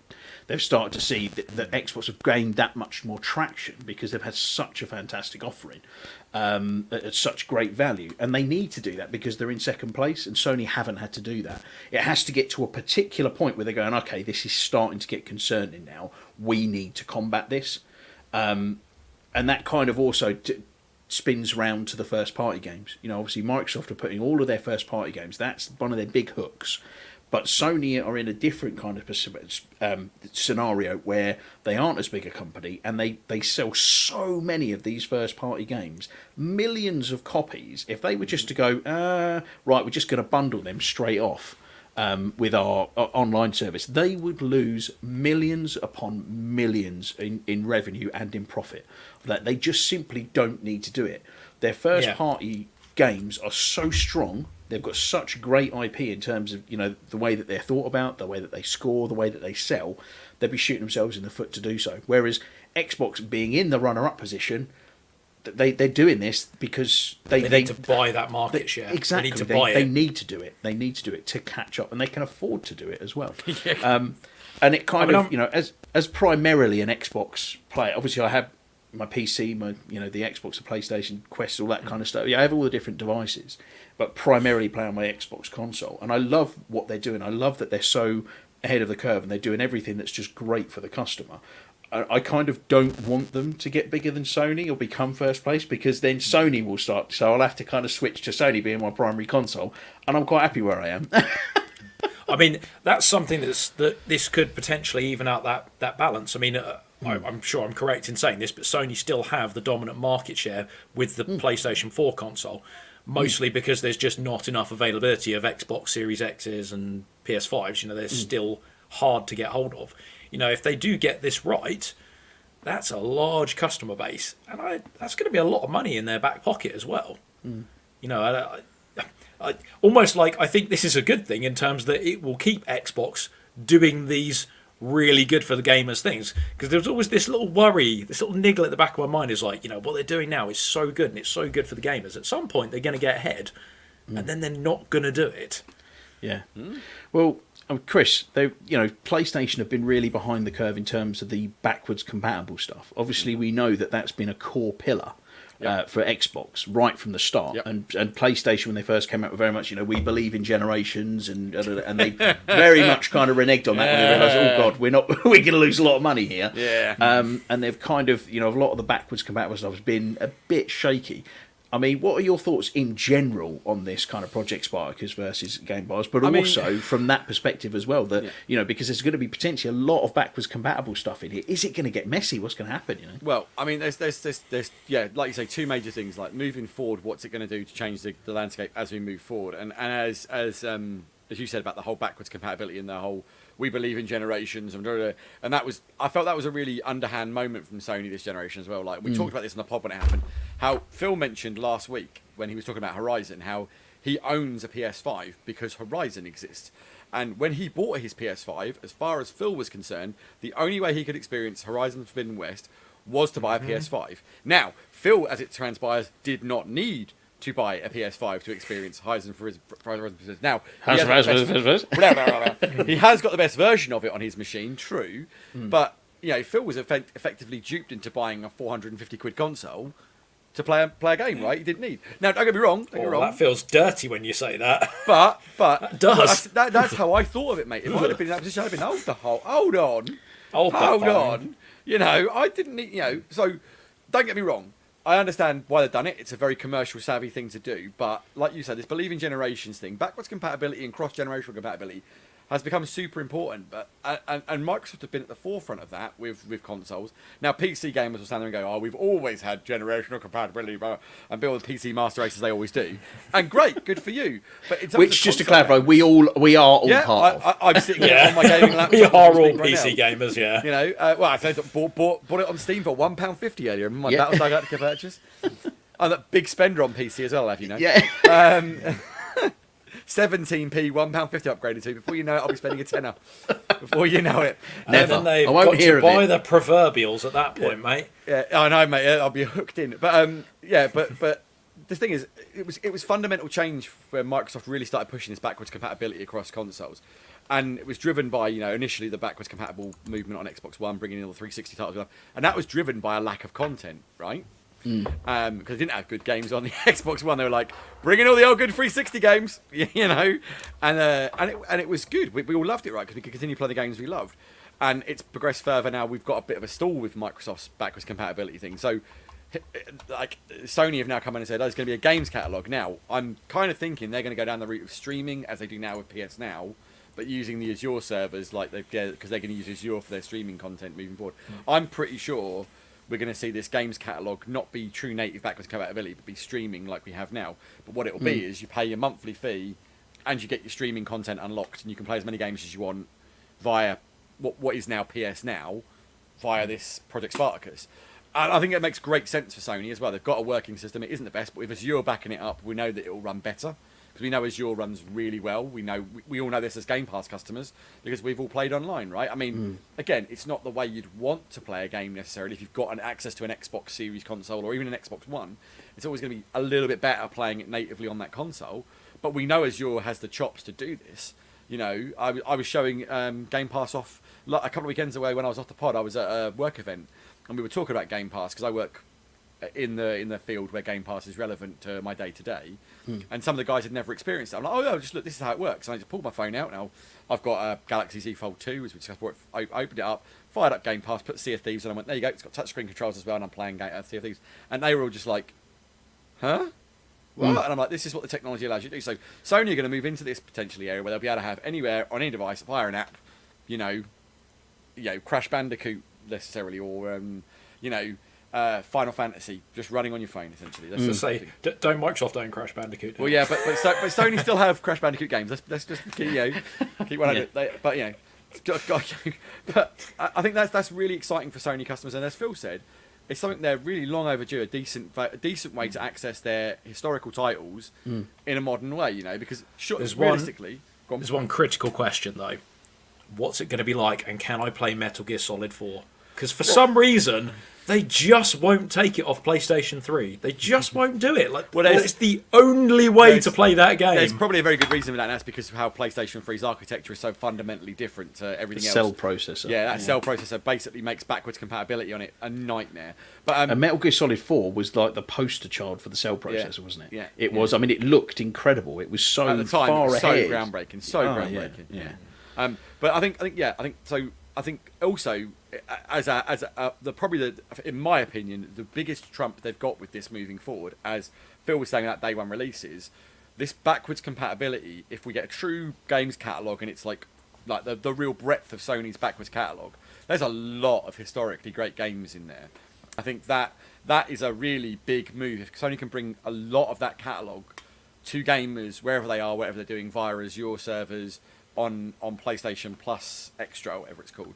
Hell, that's worth the price of entry alone at that point, I think. That's a really strong shout from Sony. Do I see it as a true Game Pass competitor? Whoop. Phil's hand arrived there. Do I see it as a true Game Pass competitor? As Phil said, without the day one releases, I think it's a bit... It's good, but it's not great. I mean, again, I'm sure the library will contain... things like, for example, I'm sure the first God of War will be in there now. The Last of Us Part 1 will definitely be in there. 2 maybe, we'll see. But there'll be a they're in your PS Plus collection at the moment, aren't they? Exactly. So as they 5, came with PS Plus, I'm sure they'll be thinking they know that they would see that. I'm sure Sony will those units necessarily. Oh, he's back. We lost him for a second there. You froze on my screen for a second. There you go. So I don't think Sony. I think Sony can see the value in offering them to customers as part of a package.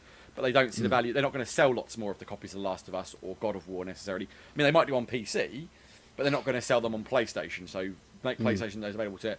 And then, moving forward into the big thing that I think scuppers this as a true Game Pass competitor, as Phil said, is just that lack of first party. And I think that will hurt it, when we really look at the value offering. So I like what they're doing. I think it's really good. It's way overdue for something like this from Sony.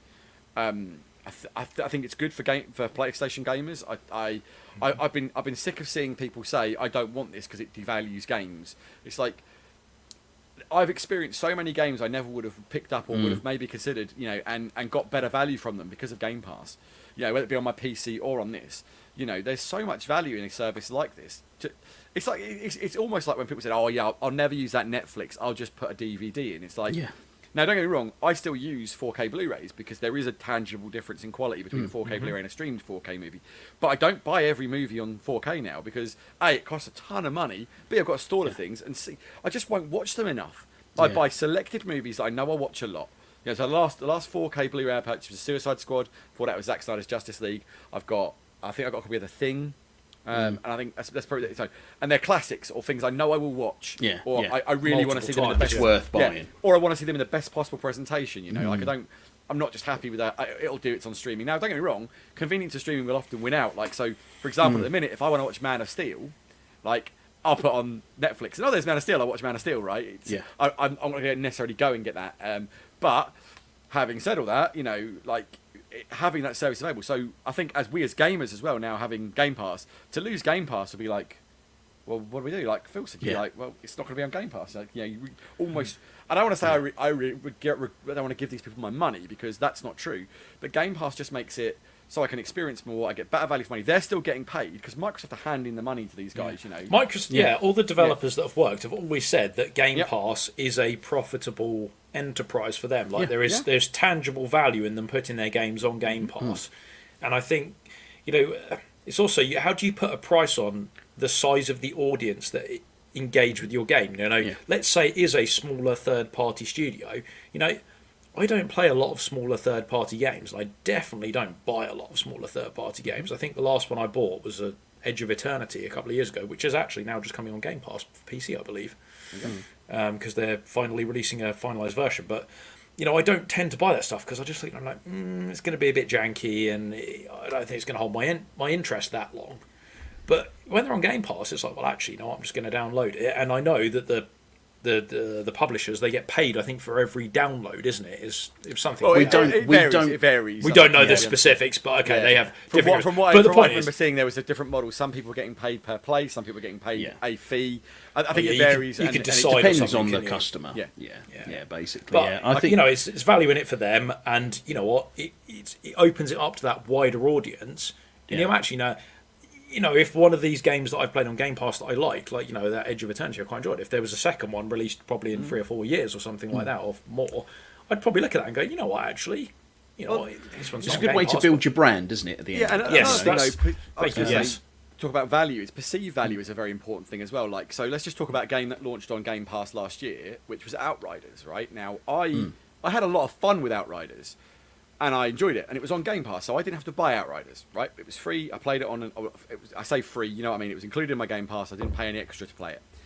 Had I paid 50, 60 quid for Outriders, I think I'd have been a bit peeved with it because it was launched in a very buggy state. Yeah. It didn't really feel like a full and complete game. But because I didn't pay for Outriders, I had a lot of fun. And I thought I got my time was well spent in it, So I think that's one thing that Game Pass gives developers a bit more leeway with as well. And I'm not saying we should accept poor games on Game Pass or poor quality of games, but you almost kind of go, I don't want to spit my dummy out and throw a rattle out the pram because I haven't forked out a ton of money to play this. It's been included, and I can go, well, you know what? If it gets patched in and I can play it a bit later, hasn't cost me anything.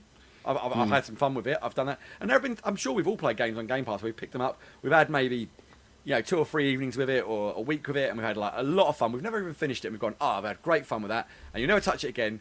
But you look at it and go, I had a blast with that, and it was included in Game Pass. And Sony customers are going to experience this kind of stuff, hopefully, because if they do get the third-party titles like we were saying, then they'll understand the value in this and how it does get you to play more things and experience things. I think for moving forward, it'll, like you said, I think one of the things moving into the future, like, we're going to be in a position where, as you say, there'll be potentially, another Outriders, and it'll be on every platform. That will make that game far more full in terms of players because people aren't having to pay to experience it, etc., etc. It's only good for games and gaming, and we've said this time and time again, right? Like these things, these experiences that Game Pass has given us, like they just have made my gaming life better, no question. I mean, it is like there's a lot of games where I do there. kind of sometimes want to not spend the money. That is true. I do sometimes go, I don't really want to do that. Is it going to be in Game Pass? With Battlestar, I went, is it in PC Game Pass? No. Let me just check if it's on Steam. It's a bit much money. CD keys.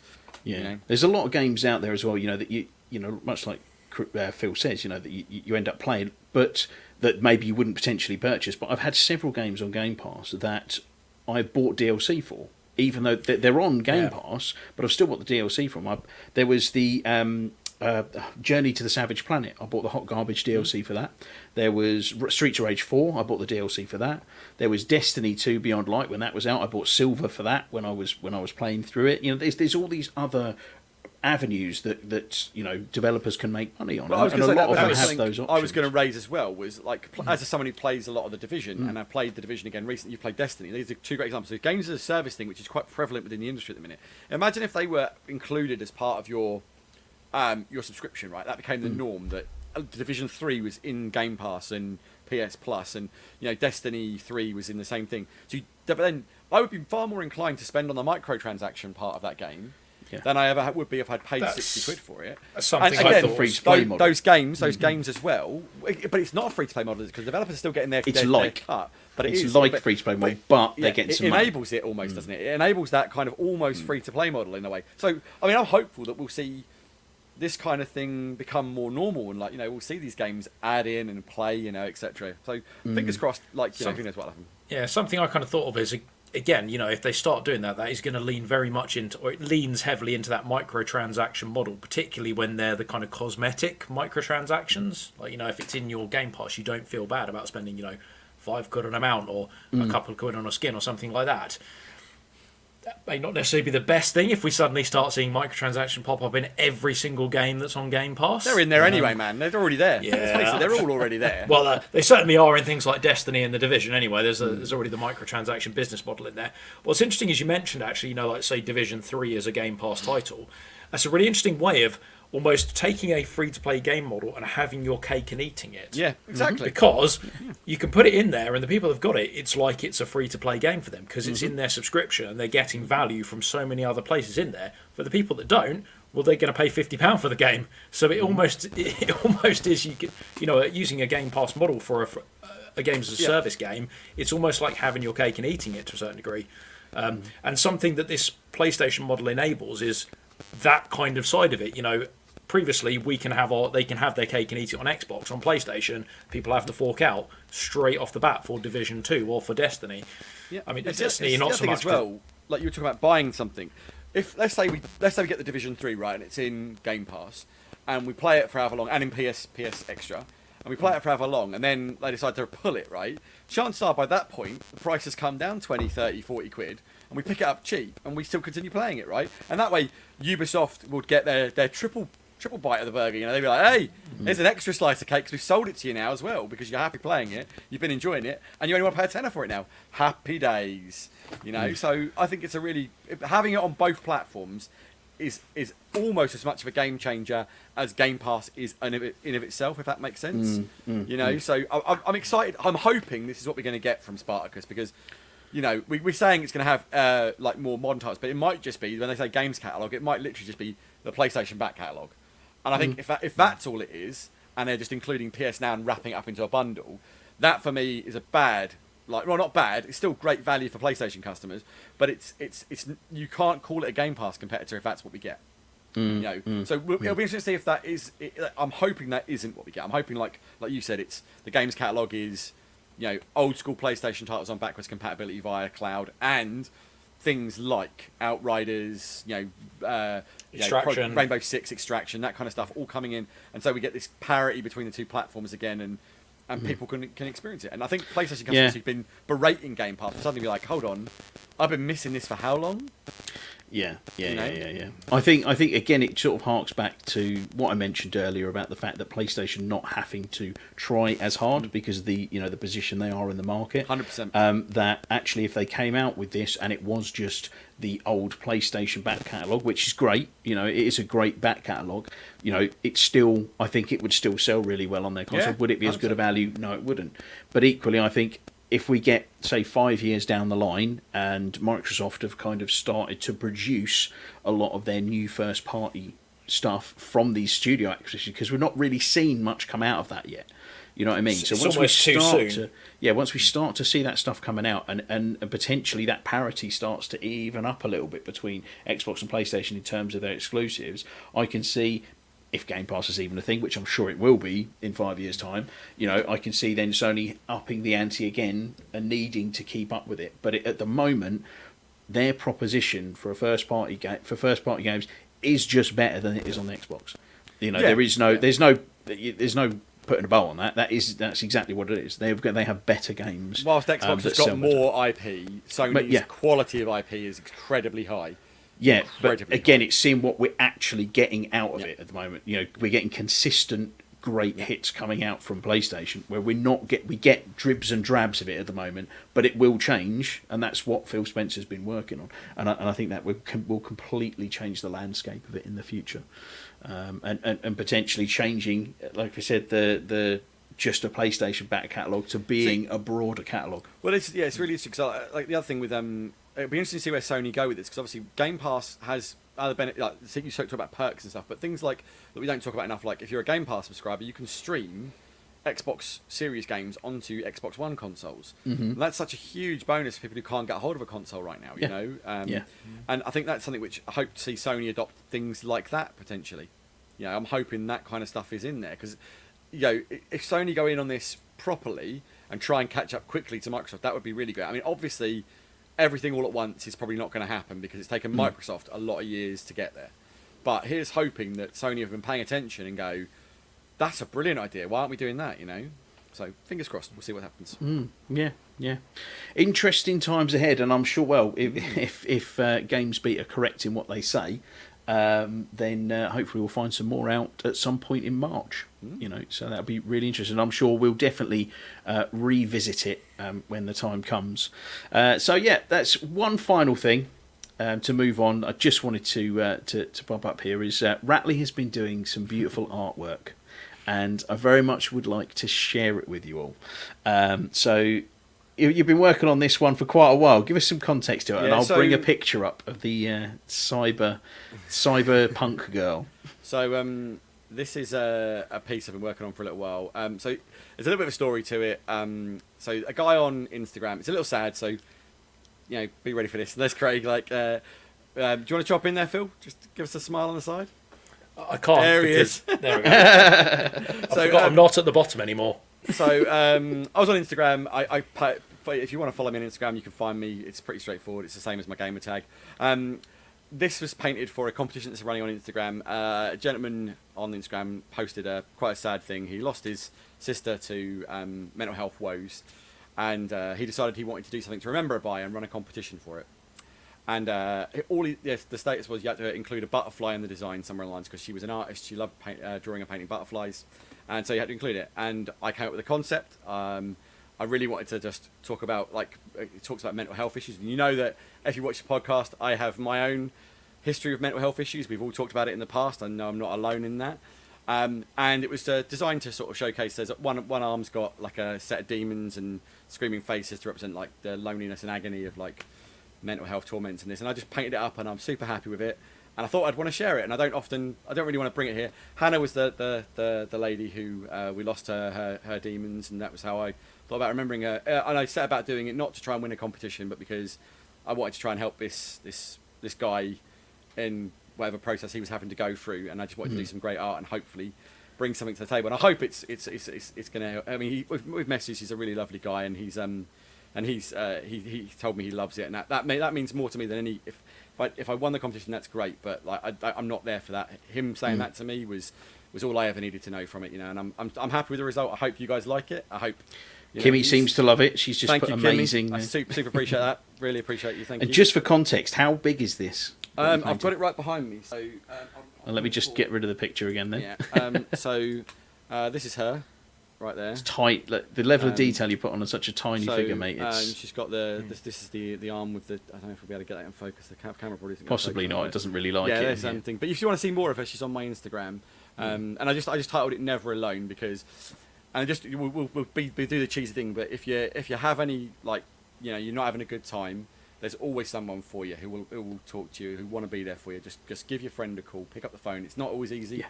I've been there and done that, but you are never alone, right? Just please, if you need someone, give them a call, because it's 100%. You know, it's sometimes the hardest thing in the world to do. Like, I've been there, and I know some of my fellow podcast people have been there. A lot of my friends have been there, but there's always somebody. Trust me. Yeah, there's definitely. always someone. Just do it if you need it. Find something. You're never alone. Never alone. All right. So there we go.